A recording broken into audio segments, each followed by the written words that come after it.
أيها الأحباب الكرام، لقد فرض صيام شهر رمضان في السنة 2 من الهجرة في شهر شعبان، وقد صام رسول الله صلى الله عليه وسلم 9 رمضانات بعد هجرته إلى المدينة المنورة.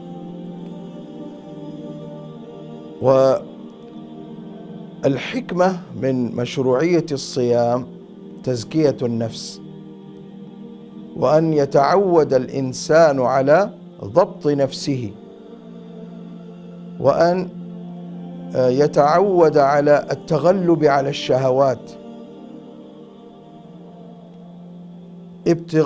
ابتغاء وجه الله سبحانه وتعالى وتقربا إلى الله سبحانه وتعالى. فإن الإنسان عندما يكون جائعا في هذا الشهر الكريم في نهار رمضان، ولكنه يصبر على الجوع والعطش تعبدا لله تعالى، فإنه يؤجر على ذلك. وهذا هو تعريف الصوم عند الفقهاء. ما هو الصوم؟ الصوم لغة الإمساك، ولكن في اصطلاح الشرع الصوم هو الامتناع عن المفطرات، يعني عن الأكل والشرب والجماع في نهار رمضان من طلوع الفجر إلى غروب الشمس تقربا إلى الله سبحانه وتعالى وتعبدا لله عز وجل. هذا هو تعريف الصوم. فالحكمة من مشروعية الصيام تربية النفوس على طاعة الله، ولذلك قال عليه الصلاة والسلام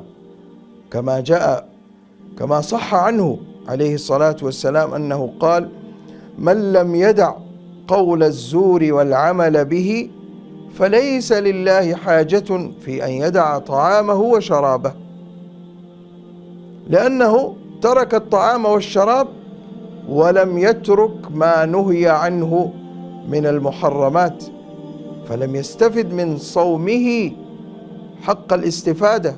ولذلك قال عليه الصلاة والسلام: كم من صائم ليس له من صيامه إلا الظمأ، لأنه لم يتأدب بآداب الصوم. ولذلك قال عليه الصلاة والسلام: يعني ينبغي للصائم أنه إن سابه أحد فليقل إني صائم. يعني لا ينبغي للصائم أن يتكلم بما لا يليق به ليتربى. في بقية الشهور أيضا لا يتكلم بما لا يعنيه أو بما يضره في دنياه أو في آخرته، بما يضره في آخرته خاصة. فالمقصود من فرضية الصوم أن نتعود على التغلب على الشهوات. وآخر دعوانا الحمد لله رب العالمين.